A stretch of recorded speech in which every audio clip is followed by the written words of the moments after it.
네, 하나님의 사랑이 여러분과 함께 하심을 믿습니다. 네.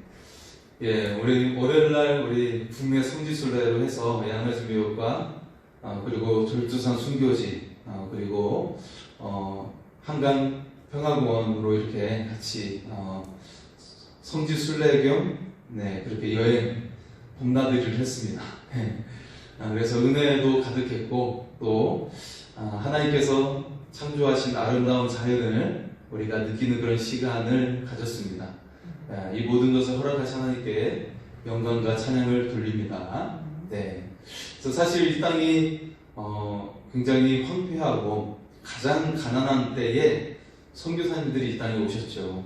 오셔가지고 사실 이제 많은 것들, 교육과 또 의료와 또 그런 우리나라를 계몽하는 데 있어서 큰 역할을 감당한 것을 볼 수가 있습니다. 네.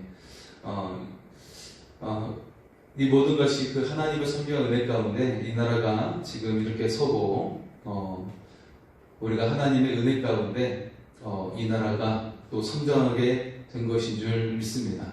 네.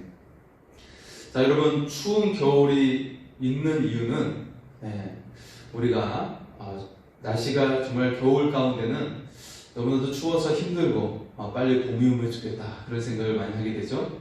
그래서 겨울이 있는 이유는 바로 봄날에 새로운 싹을 틔우기 위함인 줄 믿습니다. 네, 그래서 모든 병충해도 사라지고 그리고 그 모든 낙엽들이 또 이 땅에 고루고루 영양분을 공급하게 되면서 이 땅에 또 새로운 생물, 봄날에 아름다운 싹을 내고 생명의 은혜가 임하게 된 줄 믿습니다. 자, 인생에도 보면 시험이 있어요. 시험이 있고 고통이 있습니다. 고통의 날이 있습니다. 이를 통해 우리는 정금처럼 나오게 될 줄 믿습니다. 또 이 가운데서 하나님께서는 비록 고통 가운데 있다 할지라도 나무가 잘려서 부르터기만 남아있지만 여기서 싹이 나게 하고 꽃을 피우시는 하나님의 은혜가 우리의 인생 가운데 있는 줄 믿습니다. 좀 고통이 있어요. 어려움이 있어요. 정말 누군가는 부모를 잃을 수도 있고 그래서 젊은 날에 어린 날에 정말 고아와 같은 삶을 보내는 그런 사람도 있을 수 있지만 그 가운데서 하나님께서는 다시금 새로운 싹을 틔우시고 거기서 꽃을 피우시는 그 하나님의 섭리가 있음을 믿을 수 있기를 소원합니다.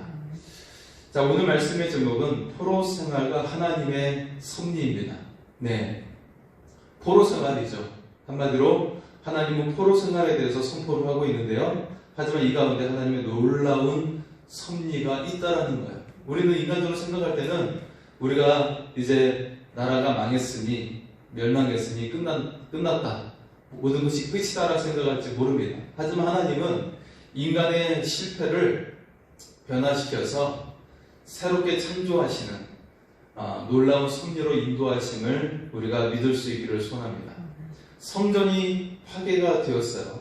성전이 파괴가 되었지만 하나님은 오히려 세계 곳곳에 회당을 세움으로 세계 곳곳에 진정한 성전을 세우셨습니다. 진정한 성전을 세우셨어요. 사실 이스라엘이 예루살렘에 성전이 있었지만 그들이 하나님을 믿지 않았어요. 하나님을 잘 숨기지 않았어요. 이상하죠? 분명히 예루살렘 성전이 분명히 있는데 이 백성들이 하나님을 섬기지 않았다는 거예요. 그 가운데 하나님을 섬기는 왕이 신실한 왕이 있을 때는 조금 섬겼지만 일반적으로 대다수의 백성들은 우상을 섬겼다는 거예요. 그와 같은 현상이 사실 여러분 역사적으로도 중세시대에 있었습니다. 중세시대 보면 평민들은 하나님을 섬기지 않았다는 거예요. 오히려 로마 교황이랄지 종교 지도자들, 귀족들만 그때 하나님을 믿는 신앙이었지 평민들은 하나님을 섬기지 않았다라고 역사학자들은 이야기하고 있어요. 여러분 굉장히 아이러니하죠? 네. 그래서 그렇다면 귀족들은 하나님을 제대로 섬겼느냐? 그들도 국교로 채택이 되어 있으니까. 네. 그리고 하나님을 믿는 신앙이 그때는 가장 기득권층이었기 때문에 그런 모습을 취했을 뿐이지 평민들은 하나님을 잘 섬기지 않았다라는 거예요. 실제로 여러분 그 당시에 가톨릭 성당이랄지 들어갈 수 있는 신분의 제약도 많이 있지 않았겠습니까? 네, 귀족들이 우선시되는 그런 모습들이 있었던 것이죠.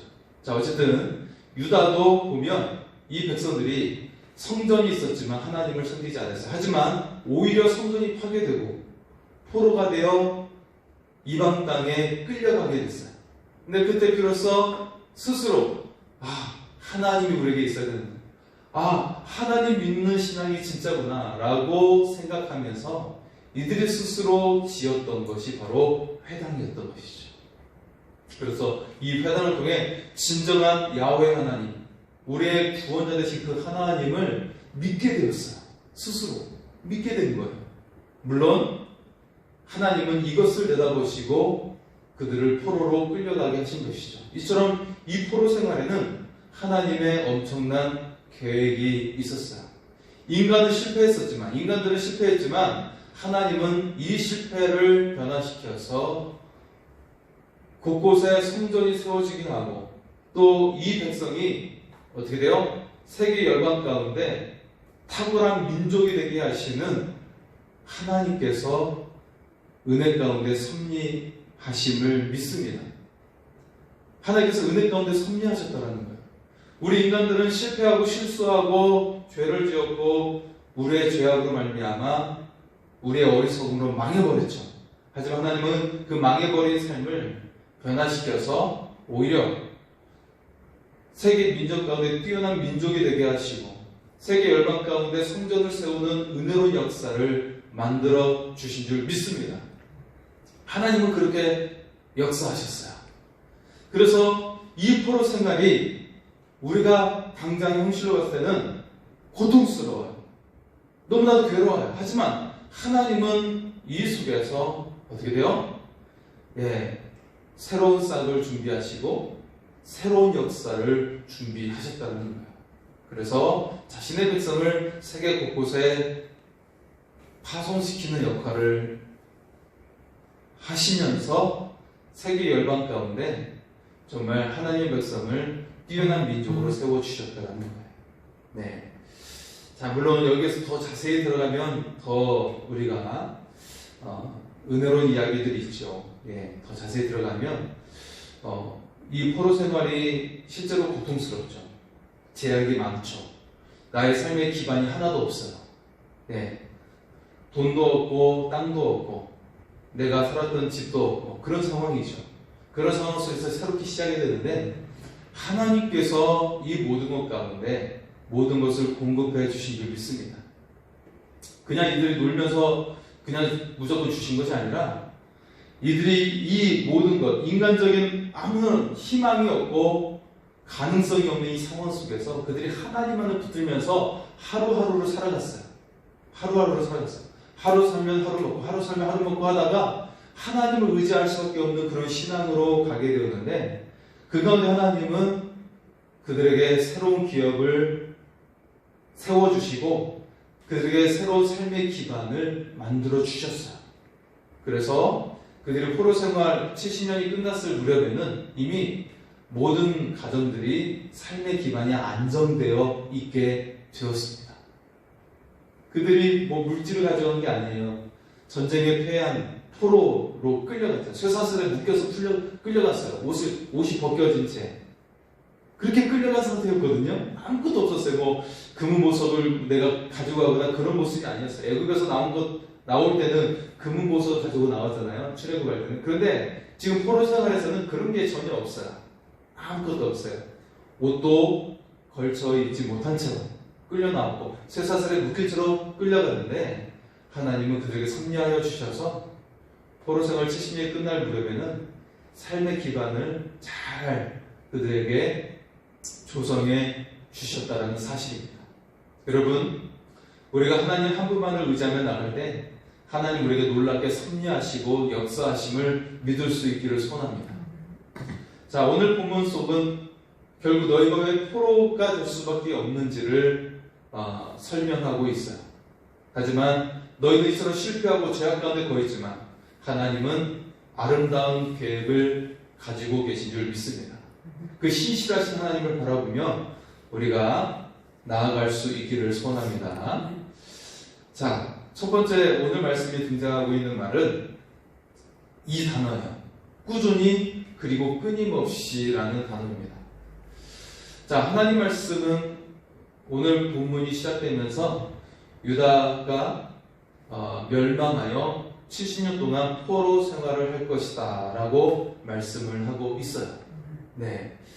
자, 그런데 하나님께서 그들에게 어떻게 행하셨냐면 너희가 그 포로가 되지 않도록 처음 아브라함이 주셨던 약속과 그리고 출애굽할 때 모세에 주셨던 아름다운 약속이 이루어지도록 하기 위해서 끊임없이 너희 조상 때와 그리고 선지자들을 끊임없이 보내면서 어떻게 행하셨어요?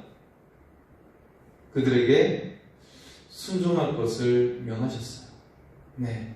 그래서 아름다운 유산을 얻으라고 정말 가장 뛰어난 민족이 되라고 그렇게 하셨죠.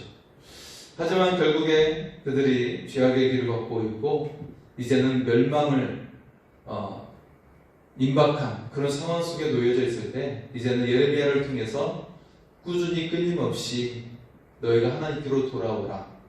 그러면 목숨은 살게 될 것이다.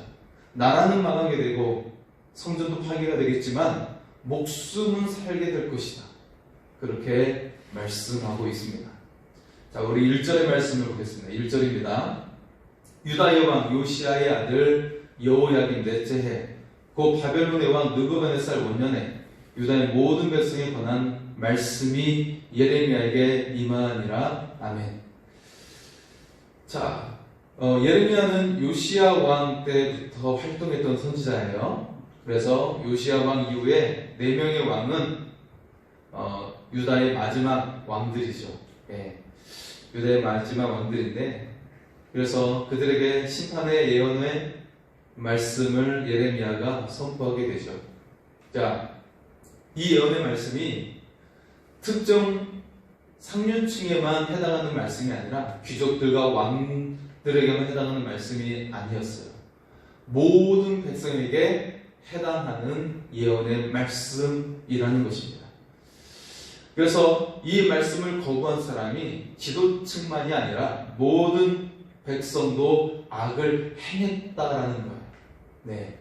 그래서 오늘 본문은 유다 백성이 하나님의 말씀에 귀를 기울이지 않았고 그리고 그 말씀에 순종하지 않았음을 강조하고 있어요. 너희가 하나님 믿지 않았고 말씀을 순종하지 않았다. 자, 그래서 이 상황이 사실 오늘 우리의 상황과도 비슷합니다. 지배층들이 하나님을 경외하지 않고 모든 백성들이 하나님을 경외하지 않는 상태가 지금 이 시대와 비슷해요. 자, 그래서 그들에게 말씀을 하고 있는데 본문의 3절 속에서는 내가 너에게 꾸준히 일렀으나 너희가 순종하지 아니하였느니라 라고 말씀하고 있어요.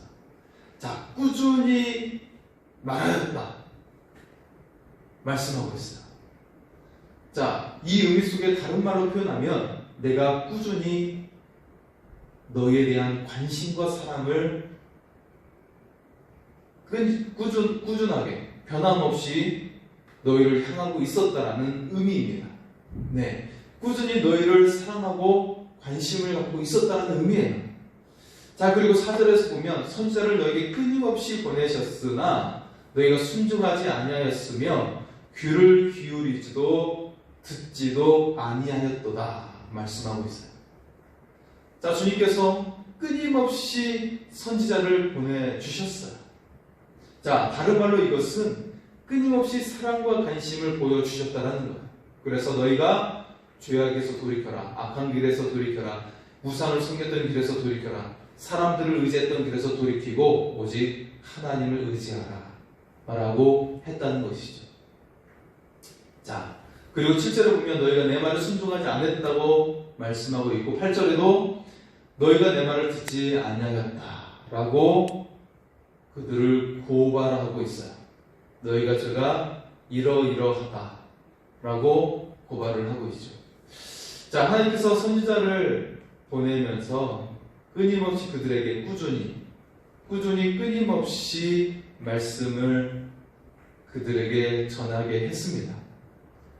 자, 이 모습은 하나님께서 이 백성을 향한 사랑과 관심을 가지고 계신 모습을 묘사하고 있는 것이죠. 특히 하나님께서는 이 예레미야를 통해서도 23년 동안 꾸준히 끊임없이 그들에게 말씀을 전하게 했어요.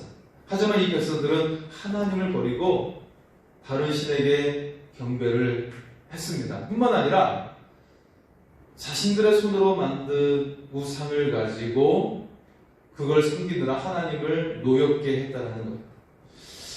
자, 예레미야는 23년 동안 변함없는 태도로 말씀을 그들에게 전했어요.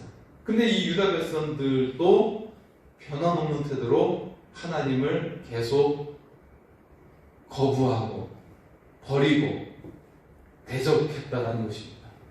자, 이런 모습이 등장했어요. 유다 백성은 하나님의 말씀에 귀를 기울이는 심리조차 하지 않았어요. 뿐만 아니라 노골적으로 하나님을 배반했다는 것이죠.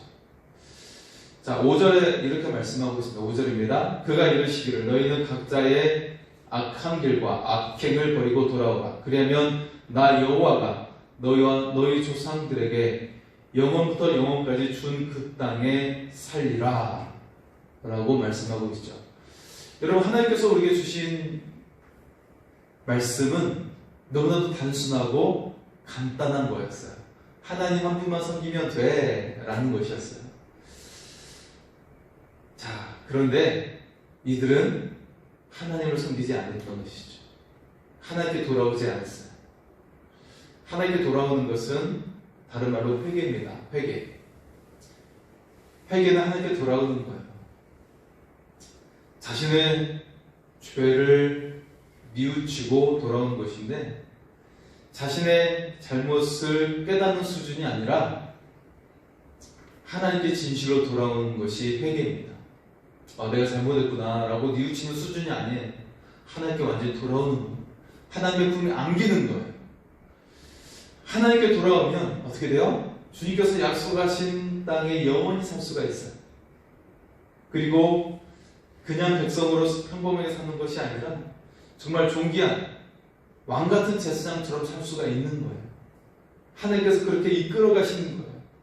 그런데 그들이 하나님을 거부했다라는 것이죠.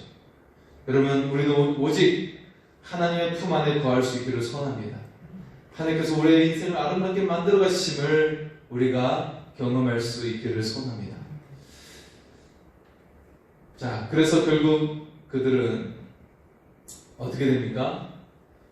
다른 나라를 섬기는, 하나님을 섬기는 것을 버렸을 때 다른 나라를 섬기는 비참한 결과를 초래하게 됩니다.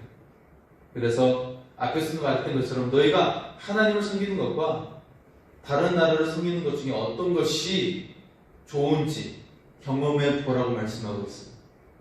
여러분, 어떤 것이 좋을까요?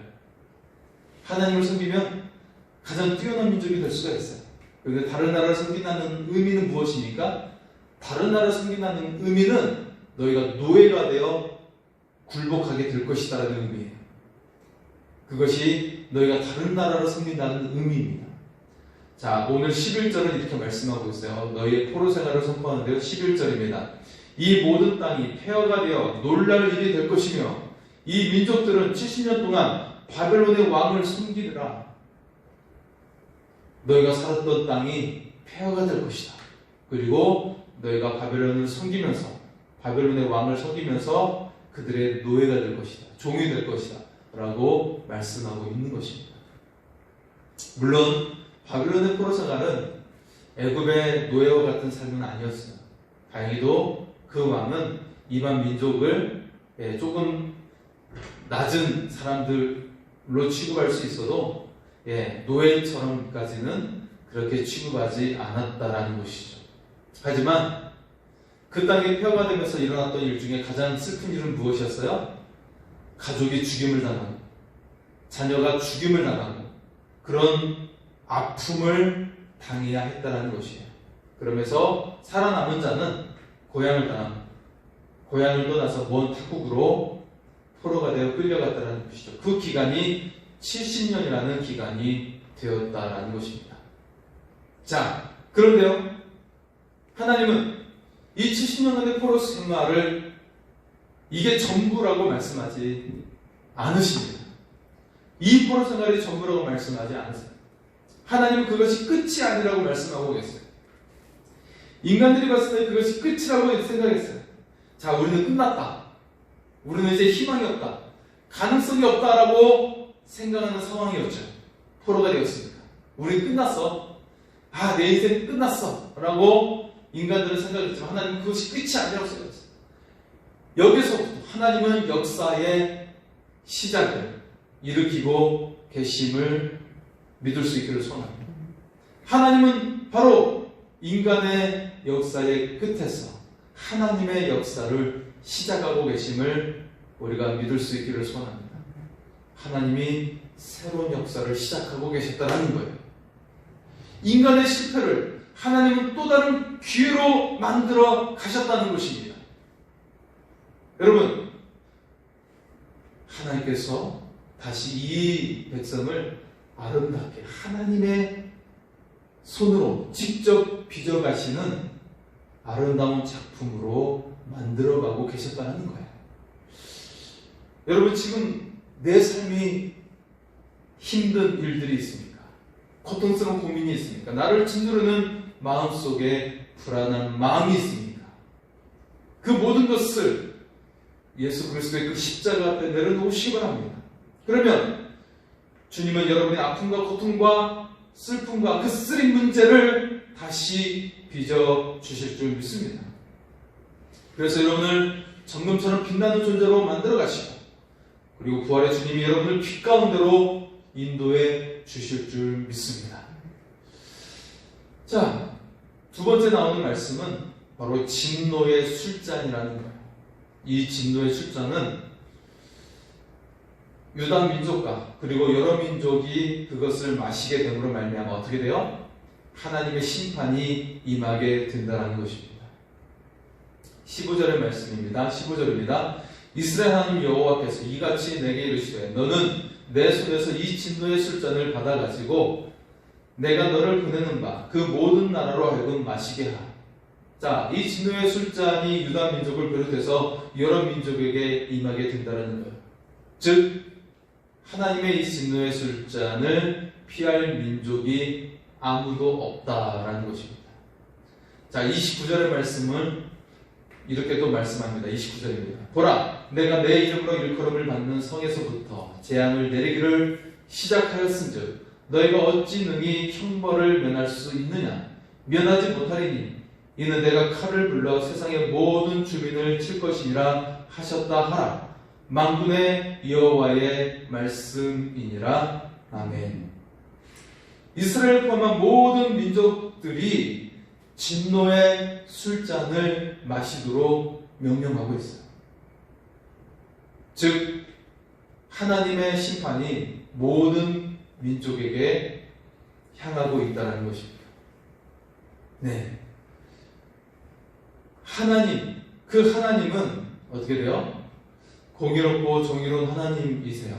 네, 여러분, 우리 하나님을 믿는 사람인데 하나님이 공의와 정의를 알아야 됩니다. 네, 이것을 우리가 믿지 못하고 하나님 사랑의 하나님이야 라고 그냥 그 사랑의 하나님에 젖어서 살면 안 돼요. 하나님은 정의와 공의 하나님이기 때문에 어떻게 돼요? 그 하나님을 우리가 분명히 알고 우리는 다른 사람에게 선을 베풀고 아름다운 일들을 그들을 돕는 일을 해야 된다는 거예요. 약한 자를 돕는 일을 해야 돼요. 그것이 진정 하나님을 믿는 사람들의 모습이어야 한다는 거예요. 근데 대부분의 나라들과 민족들은, 사람들은 약한 사람을 무시해요. 그리고 힘이 강한 사람을, 힘이 강한 나라와 힘이 강한 사람을 의지하고 그들에게 잘 보이려는 성향을 가지고 있죠. 그런데 하나님은 그런 모습을 용납하지 않으시고 연약한 자, 약한 자들을 돌보라고 우리에게 말씀하고 있는 거예요. 그렇지 않을 경우에 하나님은 진노의 심판을 내리신다는 것이죠. 이 진노의 심판이 모든 민족과 모든 사람을 대상으로 하고 있다는 것입니다. 자, 하나님께서 이런 말씀을 하고 계시지만, 그런데 하나님께서 사람을 만드신 진짜 이유는 무엇이었습니까? 하나님께서 우리를 사랑하시기 위해서 만드셨어요. 우리에게 축복을 주시기 위해서 만들어주셨어요. 너희는 생육하고 번성하라, 땅에 충만하라고 우리에게 명령하셨던 거예요. 이것은 명령이면서 우리에게 축복의 말씀이었던 거예요. 이 땅 가운데 충만하고 아름답게 경영하라고 우리를 만들어주셨어요. 이것은 하나님께서 이 땅에 하나님의 대리자가 되도록 우리를 그런 귀한 존재로 만들어주셨던 거예요. 하나님의 대리자가 되어서 이 땅을 아름답게 가꾸라고 우리를 축복하며 우리를 존귀한 자로 만들어주셨던 거예요. 그런데 우리는 하나님께 반역하면서 이 땅을 도리어 황폐하게 만들고, 이 땅을 쓸모없는 땅으로 만들고, 이 땅을 괴로움의 땅으로 만들고, 사람들을 사랑하는 것이 아니라 사람들을 대적하고 싸우고 죽이고 그들을 욕하고 서로를 대적하고 그런 존재로 살아왔음을 보게 됩니다. 하지만 여러분, 하나님은 우리가 그런 존재가 아니라, 죄악을 짓고 서로를 싸우고 대적하는 존재가 아니라 하나님 안에서 하나님의 형상을 따라 서로 사랑하는 존재로 만들어 주신 줄 믿습니다. 그래서 우리 속에 하나님의 형상이 회복되어져야 합니다. 우리가 노력한다고 되어질까요? 아니에요. 우리가 하나님을 바라볼 때 우리 속에 하나님의 형상이 완성되어짐을 믿을 수 있기를 소원합니다. 지금 세상 사람들이 하나님을 떠나고 있어요. 하나님을 믿었던 사람들 중에서도 하나님을 떠난 사람들이 많아지고 있어요. 그러면 좋아질 것 같고 편해질 것 같지만, 하나님의 형상이 파괴되어지면 그들에게 하나님의 나라는 멀어지게 되고 하나님의 축복이 사라지게 돼요. 그러면 그 삶은 황폐해지고 공고한 삶이 되어지고 만다라는 거예요. 여러분, 한때 가장 잘 살았던 나라들이 어디에 있어요? 유럽이었어요. 여러분, 200년 전에 유럽은요, 어때요? 예, 굉장히 화려한 문화를 가지고 살아왔던 나라였어요. 예. 그런데 20여 년 전부터인가요? 예, 금융위기가 유럽에는 계속해서 끊임없이 일어났고, 그래서 어려운 일들이 많이 일어났죠. 네. 그래서 한때는 정말 하나님을 잘 섬겼던 그 땅에서 가장 부유한 삶을 살아왔지만, 지금은 그 서민들의 삶이 고통 가운데, 금융위기 가운데 어려운 삶들이 이어지고 있어요. 미국도 마찬가지죠. 미국도 여러분, 그들의 공급은 2주에 한 번씩 받게 돼요.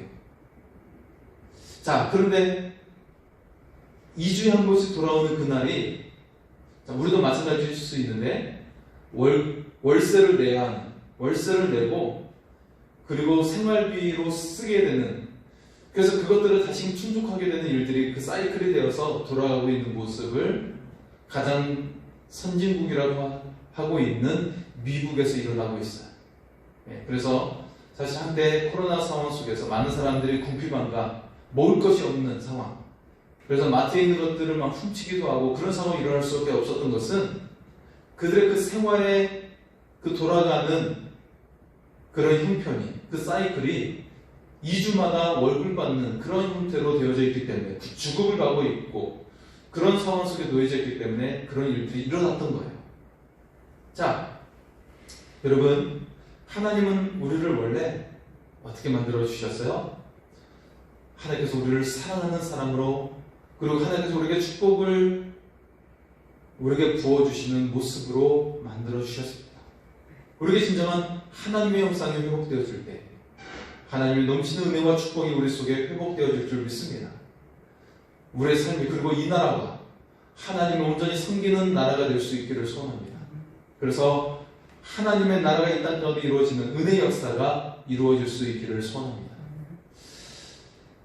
자, 결국 유다와 열방들이 하나님의 심판을 받게 되고 그 땅이 어떻게 돼요?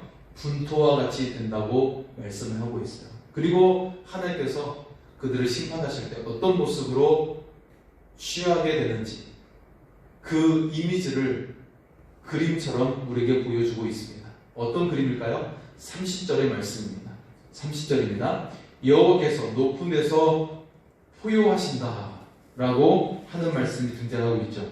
30절의 말씀. 그러므로 너는 그들에게 이 모든 말로 예언하여 이르기를 여호와께서 높은 데서 포효하시고 그의 거룩한 처소에서 소리를 내시며 그의 초장을 향하여 크게 부르시고 세상 모든 주민에 대하여 포도 받는 자같이 흥겹게 노래하시리라 말씀하고 있습니다.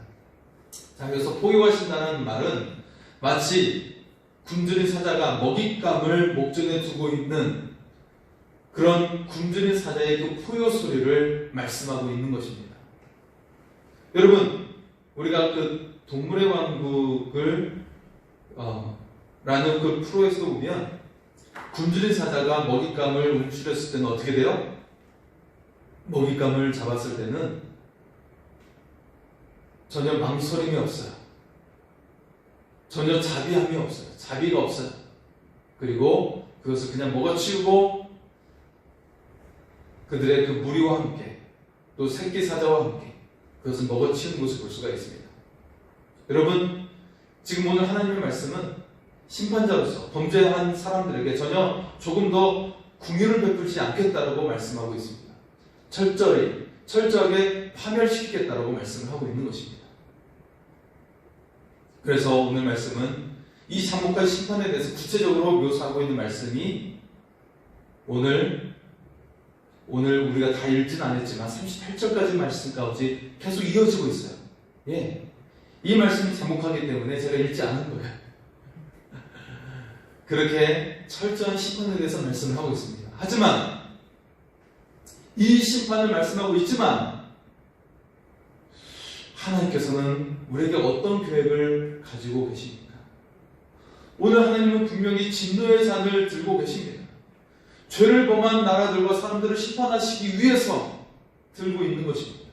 그러나 한편으로 하나님은 예수님을 통해 진노의 잔을 대신 감당하게 하셨다는 것입니다.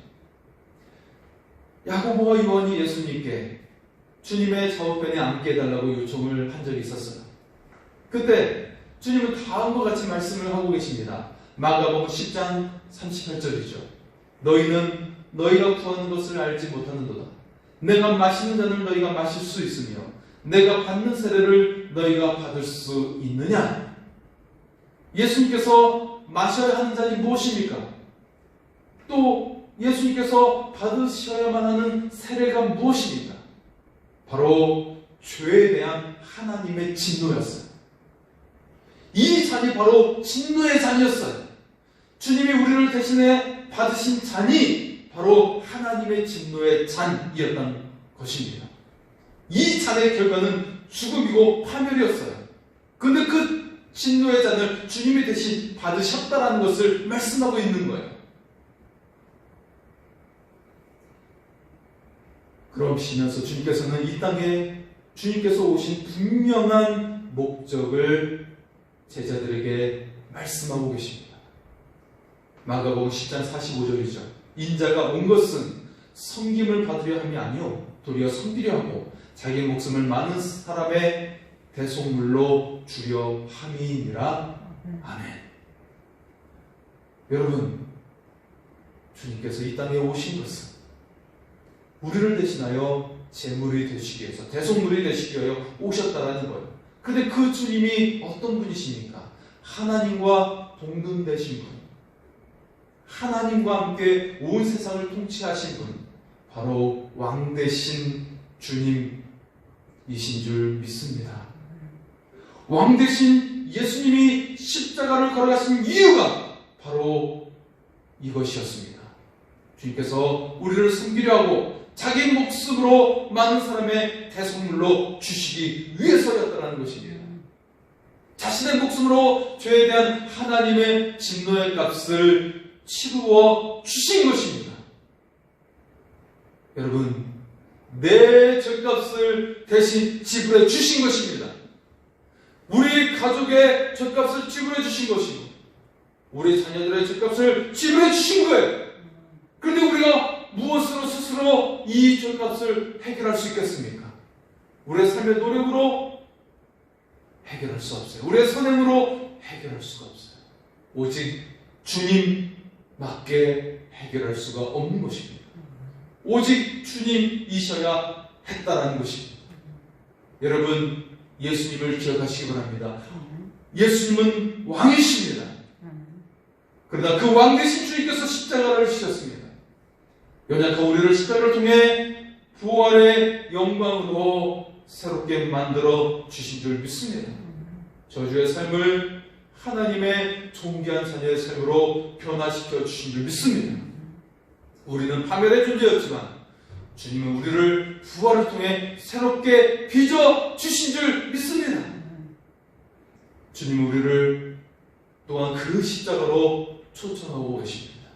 그 길만이 생명의 길이요 영원한 길임을 믿으시기 바랍니다. 끝까지 예수님을 따라가는 믿음의 사람이 될 수 있기를 서로 소원합니다. 우리가 믿음의 가정이 될 수 있기를 소원합니다. 우리를 새롭게 빚어가시는 주님을 바라보며 이 시간 나의 등 뒤에서 나와 함께 하시는 주님, 그 주님을 고백하며 찬양하겠습니다.